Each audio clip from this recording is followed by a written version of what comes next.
Boys and girls, today we're talking about communication long ago and today. When we listen, we're going to be listening for how communication long ago and today is the same and how it's changed or how it's different. At the end, we're going to start to compare and contrast communication from long ago with the ways we communicate today.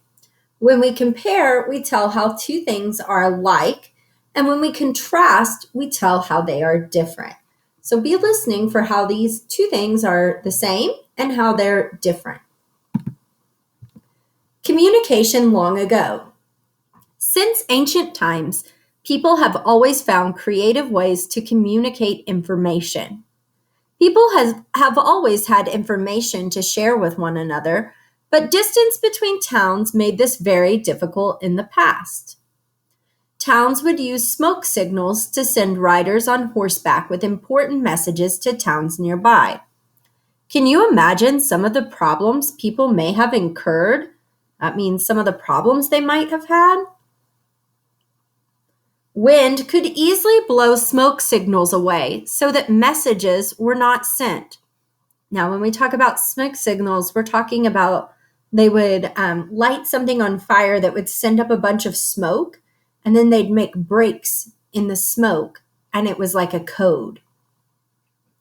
Riders on horseback might have to cross dangerous terrain or dangerous land and travel long distances. If a message was urgent, it may not get to its destination in time. What do you think urgent means?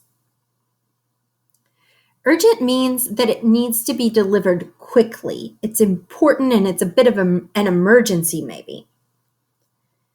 In 1792, an invention was born that would change the way that people communicate. This was called the semaphore, or more commonly, the optical telegraph. The telegraph had arms on it that would turn. These rotated to block or pass light from the sky to send messages in a kind of code. So if we look at the picture, we're looking at a semaphore. These are the arms right up here that would turn. And so these kind of yellow pieces would catch the light and it would send a code. Telegraph workers at each tower would watch nearby towers through a telescope. So they would be miles away watching these other semaphore towers to get messages. And they never knew when one was coming. When the arms of the neighboring tower began to move, they would begin writing out the message. They would then pass this message to the next tower until it reached its destination. This was much faster than sending someone on horseback. The telegraph still had some problems. Bad weather could make it impossible to see from one tower to another. Operators had to be on duty at all times, ready for a message to come in. These problems and others could cause delays in communication. Communication long ago was just as important as it is today. However, a lack of technology could make it very difficult to send messages over a long distance. Let's talk about communication today. Today, people use two main ways to communicate: cell phones and the internet. These two systems work together so that you can send a message to someone, even on the other side of the world, almost immediately. In 1876, the first telephone was invented by Alexander Graham Bell, changing the way that humans communicate forever. However, it looked very different than the telephones we use today. Early telephones carried voices through wires, so all telephones had to have cords. Telephones were much larger than the phones we see today. Many were larger than a lunchbox. Due to the need for wires and their size, telephones from long ago could not be carried around. They had to stay in one place, and this meant that you could only call people if you were at a phone. Today, people carry cell phones with them everywhere they go, allowing them to make calls from anywhere. Cell phones do not use wires to transmit messages. They use computer networks, the internet, and satellite technology to make calls and send text messages in an instant. The first time two computers sent messages to one another was in 1969. However, these computers looked different than computers today. They were about 15 feet long and needed cords to be plugged in to access the new internet. Today, we use wireless routers so that you can take your computer anywhere. Even your cell phone is a small computer, capable of connecting to the internet using mobile networks. The internet allows us to communicate messages to all people all around the world in seconds.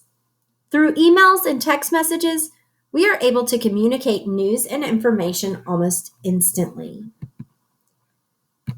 Let's take a look at our next slide. Here we're going to start comparing communications from long ago to communications today.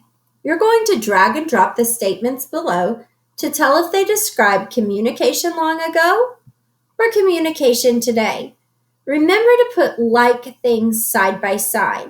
Let me give you an example. This one says, it could take days to get a message from one place to another. That was long ago. In fact, sorry, I got to exit out so I can edit. That was long ago. Messages are delivered instantly, even to places very far away. That's today. I want these things to line up. Do you see how when I move it, there's a little red line between them? That tells me they are lined up. These are both about how much time it takes to get messages from one place to another. I'll read the others to you. A person was required to be present to send and receive messages. No one must be present to receive messages. They happen automatically. Messages can be sent from anywhere using a cell phone or laptop. Weather, distance, and difficult terrain do not affect the way we send messages. People need a way to communicate and send messages. A message could only be sent from a telegraph station or from a wired phone. People needed a way to communicate and send messages. Messages could be delayed or lost due to weather or poor conditions and difficult terrain. So we can put things that are alike side by side, or we can put things that are different side by side. But they need to relate to the same topic.